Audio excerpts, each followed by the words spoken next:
কিভাবে আসবে? ডন তো খুন করে আসছে, ডন তো খুন করে বগুড়া থেকে আসছে, আত্মগোপন করে গা ঢাকা দিয়ে ডাকাতে আসছে।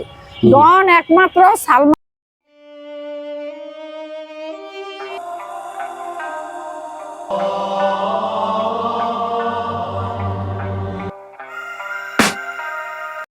সাংবাদিক দুলাল খান।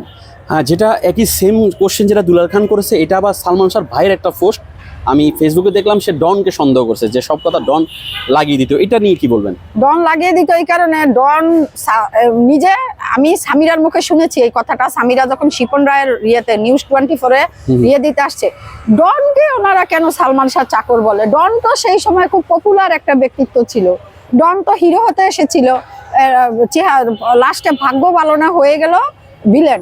এখন সামিরা ম্যাডাম বা সামিরা, আপনার উদ্দেশ্যে একটা কথাই বলি, ডন হিরো হইতে কিভাবে আসবে? ডন তো খুন করে আসছে, ডন তো খুন করে বগুড়া থেকে আসছে, আত্মগোপন করে গা ঢাকা দিয়ে ডাকাতে আসছে। ডন একমাত্র সালমান শাহর ইয়েতেই, মানে সালমান শাহর হাত ধরে ডন সিনেমাতে আসছে। তখন কেমন সিনেমার জন্য ভিলেন খুঁজতেছিল, তো সালমান শাহ ইয়েতে, মানে ইয়েতে একদম পুরোপুরি সালমান শাহ প্রণোদিত ইয়েতেই ডনকে উৎসাহ, ডনকে নেওয়া হয়েছে সিনেমায়। তো ডন কিভাবে নায়ক হবে? সে খালি ঘুরাফেরা, ডন তো, ডনকে এখন বলতেছে যে সালমান শাহ চাকর ছিল। সামিরা, তোমার তো কষ্ট লাগে কেন ডন নিয়ে? চাকর ছিল বা যাই ছিল, সেটা ডনের শুনলে তো খারাপ লাগে না, ওনার অনেক খারাপ লাগে। আসলে ডন আর সামিরা, এদের মধ্যে মাইন্ড বন্ডিং ছিল, ভালো আন্ডারস্ট্যান্ডিং ছিল।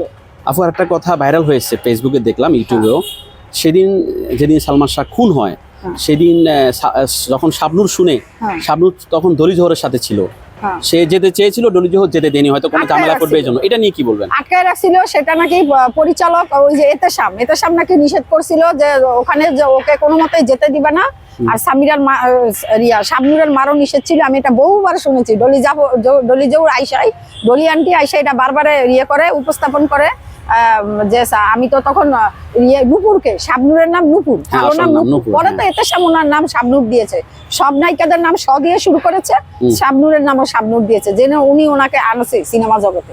তো বলছে নুপুরকে কোনোভাবেই বের হইতে দিবা না, ওনাকে নাকি আটকায় রাখছে। সে খুব দস্তাদস্তি করছে, যার জন্য তাকে যেতে দেয় না। ডলি জোহর একদম 2-3 ঘন্টা টানা ওনাকে পাহারা দিছে, একদম সন্ধ্যা পর্যন্ত ওনাকে পাহারা দিচ্ছেন। পাহারা কেন দিছে এটা ডলি জোহরই জানে, ভিতরে রহস্য। আরেকটা সংবাদ অনলাইনে ঘুরতেছে, আরেকটা কথা আছে, ডলি জোহরের সাথে সামিরার সাথেও ভালো সম্পর্ক।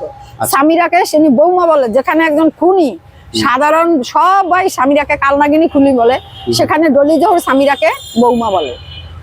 বলে কি, আমি না জেনে না শুনে একজন নিরীহ মানুষের পক্ষে এগুলা বলতে পারবো না। তো আপনি, সে নিরীহ, আপনি কিভাবে জানেন সে নিরীহ?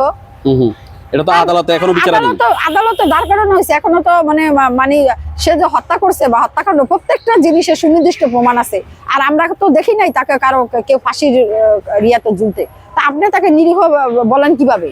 তাকে তো আমরা দেখি নাই ফাঁসির দড়িতে ঝুলতে, তা আপনি ডলি জোহর তাকে নিরীহ বলেন কিভাবে? আরেকটা নিউজ অনলাইনে ঘুরতেছে, সেটা হচ্ছে সালমান শাহ আর মা তাকে আগে সতর্ক করেছিলেন যে তোমার এরকম সমস্যা হতে পারে। হ্যাঁ, এটার করার কারণ হচ্ছে বৃষ্টি গানের একটা নাচের একটা ইয়ে ছিল, নজরুল স্যার। প্রত্যেকটা গানের নাচের একটা কোরিওগ্রাফার থাকে, নজরুল স্যার ছিল। উনি সালমান শাহর বাসায় বেশ আসা যাওয়া ছিল। মাকে অনেকবার বলছে, দেখেন ইমনকে সাবধানে রাখেন, ওকে আপনি টিকাতে পারবেন না। মা বিষয়টা মানে বেশি একটা আমলে নেয়। লাস্ট যেদিন বলে গেছে যে আমি তো 3-4 বার বলার পরে আজকে লাস্ট আসলাম, ইমনকে একটু সাবধান করেন, ওকে ওর জীবনের হুমকি আছে। মা বিষয়টা গুরুত্ব ওইরকম শুনে নাই। আচ্ছা, কেউ কি জানে আমি মারা যাবো আজকে? সেটাই হয়তো সেইভাবেই জানে নাই। মা তো ছেলে নিয়ে এগুলা কল্পনা করতে পারে না। কিন্তু নজরুলের কথাটাই ঠিক হয়েছে। আর নজরুলকে পাওয়া যাচ্ছে না বর্তমানে। নজরুল উদাও, আমি কোথাও দেখি নাই ওনার কোনো ইন্টারভিউতে উনি আসছে বা কোথাও আছে। এই বৃষ্টি গানের, সেটা হলো স্বপ্নের পৃথিবী সিনেমার একটা গান। হ্যাঁ, আর একটা কথা বলবো যে সালমান শাহ নিজেও নাকি তার মৃত্যুর আশঙ্কা আছে এরকম করে একটা সম্মেলন করেছিল ফেস ক্লাবে, যেটা ওনার উকিলে একদিন বলছিল। উকিলে বলছে 1 মাস তাকে নিষিদ্ধ করা হয়েছিল এফডিসি থেকে। 1 মাস নিষিদ্ধ করা হয়েছিল, তার উগ্র আচরণ এগুলো নিয়ে একটা হয়েছিল। সকল পরিচালক চলচ্চিত্রের ব্যানার থেকে তাকে 1 মাসের জন্য নিষিদ্ধ করা হয়েছিল। এবং বিভিন্নভাবে তাকে বিভিন্ন জায়গায়, একবার তার শুটিং চলাকালীন তার মাথা ইচ্ছা করে আঘাত করা হয়। তো উনি অনেকদিন হসপিটালে ছিল। স্বপ্নের পৃথিবী সিনেমার শুট করতে গিয়ে মোটরসাইকেল অ্যাক্সিডেন্ট করছে। একসাথে আবুল, ডলি, মনোয়ারা তিনজনে হারিয়ে গেছে, এটা কিভাবে দেখেন? এটা কি আবুলের ছবি আমরা ফেসবুকে তুলে ধরছি, আমার ফেসবুকে আবুলের ছবি আছে, প্রায় আমার আছে যেহেতু ফেসবুকে প্রায় মানুষের ছবি ফেসবুকে আবুলের ছবি। এখন আবুলকে কি এই হত্যাকাণ্ডের পরে জীবিত রাখছে কিনা এতদিন আমার সন্দেহ, কারণ আজিজ মোহাম্মদ বাহাই এত শক্তিধর লোক, উনি কোনো ঘটনার পিছনে প্রমাণ রাখতে চায় না। এখন এটা সামিরা বা আজিজ মোহাম্মদ বাহাই বা ডন এরাই বলতে পারবো যে আবুল কোথায়, সামিরাই বলতে পারবো আবুল কোথায়, আবুল কি জীবিত আছে না মৃত আছে এটা সামিরাই বলতে পারবে। আরেকটা কথা হচ্ছে যে একটা বাসার কাজের মেয়ে অনেক কিছু জানে, হ্যাঁ সেই দিনের পর থেকে কাজের মেয়ে ডলি এবং মনোয়ারাও একেবারে পাওয়া যাচ্ছে না, তিনজন একসাথে রহস্যজনক ভাবে হারিয়ে গেছে। সেদিন এতগুলো খাবার কে খেলো? সালমান শাহ তো ঝগড়া করে ঘুমাই গেল, শুটিং স্পট থেকে এসে পরের দিন শুটিং এ যাবে, কফির মগও পাওয়া গেছে রিয়ার মাথার কাছে। তো এতগুলো খাবার ডাইনিং টেবিল ভরা, বা রিয়ার কাছে ভাজি, ডাল, ভর্তা, মুরগির রানের এত হাড্ডি টাড্ডি সাবান, এত খাবার কে খেলো?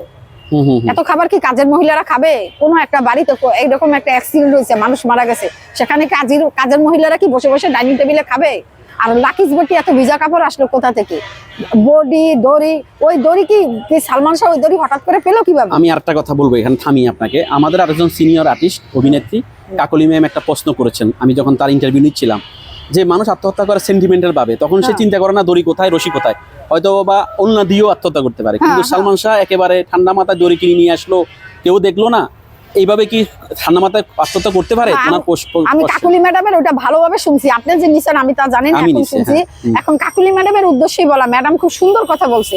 আর সালমান শাহর গলায় যে দড়ির চিহ্নটা ছিল, আমি দেখাই আমার হাত দিয়ে, আপনি মাইন্ড করেন না, সন্ধ্যাবেলা তো চিকুন একটা দাগ ছিল, সেটা টেলিফোনে তারের দাগের থেকেও চিকুন। মনে হয় যে আমরা অনেক সময় জোর করে কোনো অর্নামেন্টস বা কোনো কিছু পড়তে গেলে এখানে দেখবেন একটা লাল দাগ ওঠে, ওই দাগের সাথে ওই যে ভ্যানে ঝুলানো যে 5 ইঞ্চি তা রশির ছিল, কাপড় চোপড় টানানোর দড়ি প্লাস্টিকের, ওই দাগের কোনো মিল নেই। আদালতে দাঁড় করায় দিতে বলেন, আমরা সালমান বক্তরাই প্রমাণ করে দিব সালমান শাহকে পরিকল্পিতভাবে হত্যা করা হয়েছে, এগুলো সাজানো নাটক। আরেকটা কথা বলবো, সেদিন সালমান শাহকে কারা তেল মালিশ করলো?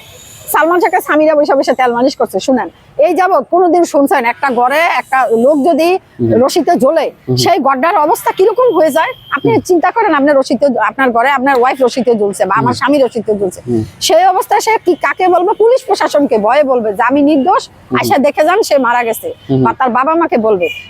সেই অবস্থা তাকে কিভাবে নামালো সামিরা কি নামাইতে পারে? তার কি নামানোর কোনো এখতিয়ার আছে এখানে? এইভাবেই তো সামিরা অ্যারেস্ট হয়ে যায় এই ঘটনা তুলে ধরলে। আর দ্বিতীয়ত, নামাইছে তাকে কেন তেল মালিশ করা হবে? তার হাত পায়ে নিচে তাকে তাৎক্ষণিকভাবে তাকে, আমরা জানি কোনো মানে অপমৃত হত্যাকারী বা কোনো রুগীকে, অ্যাক্সিডেন্ট করা রুগীকে কোথায় নেওয়া হয়? ঢাকা মেডিকেল আউটডোরে নেওয়া হয়, আউটডোরে, যেখানে ম্যাজিস্ট্রেট ডাক্তার এরা বসে থাকে, পুলিশ কেস সংক্রান্ত। সেখানে সামিরা লাশটা নামাইলো নিজের হাতে, নামায়া পায়ের নিচে তেল দলতেছে, আন্ডারওয়ার চেঞ্জ করছে, পুরো ভিজা আন্ডারওয়ারের মধ্যে নাকি পেশাব পায়খানা ছিল, একদম ক্লিন আন্ডারওয়ার পরাইছে। কেন? সামিরা কি নার্সিং এর দায়িত্ব দেওয়া হয়েছিল ওদিনকা? আর এগুলো সাক্ষী কে? শুধু উনি আর কেউ ছিল না? সাক্ষী কে এগুলা? ঘরে ছিল আবুল, মনোয়ারা, ডলি, সামিরা। আর সামিরার মা লুচি আগের দিনই আসছে। এখন লুচি তখন কোথায় ছিল? আমার মনে হয় লুচিও তখন ওই বাসায় ছিল। ডন বলে বগুড়া ছিল, ডন আসলে বগুড়া ছিল না, তখন ডন ওই বাসায় ছিল, সবাই ওই বাসায়। ওদেরকে কেন তখন মনোয়ারা, ডলি এবং আবুলকে কেন পুলিশ হেফাজতে নেওয়া হলো না? এইটাই তো কথা। তখন একটা নকল, একটা মানে কারসাজি করে একদম নকল মিথ্যা বানোয়াট একটা মেডিকেল রিপোর্ট তৈরি করেছে। শাহান ভাই বুঝার আগে ওনাকে দিয়ে একটা সাইনও নেওয়া হয়েছে। এটা শাহান ভাই নিজেও বলছে, দেখেন আইসা লাইভ আইসা, যে আমি বুঝতে পারিনি, আমাকে দিয়ে তড়িঘড়ি করে একটা সাইন নিল যে হুন্ডি মামলা বা আত্মহত্যা করছে। এটার সাথে একদম পরিকল্পিতভাবে সব জড়িত। সামিরা যাবে লাশের সাথে তার স্বামীর বাড়িতে, সামিরা লাশের সাথে না গিয়ে সামিরা জিপ গাড়িতে উঠে তার বাবার সাথে চলে গেল চিটাগাং। কেন? এখন দেখেন, কোনো ঘরে যদি হত্যা, ভালো লাগলে লাইক, কমেন্ট করে আপনার মতামত দিন। সাথে থাকার জন্য সাবস্ক্রাইব করুন এবং বেল বাটনটিতে ক্লিক করুন।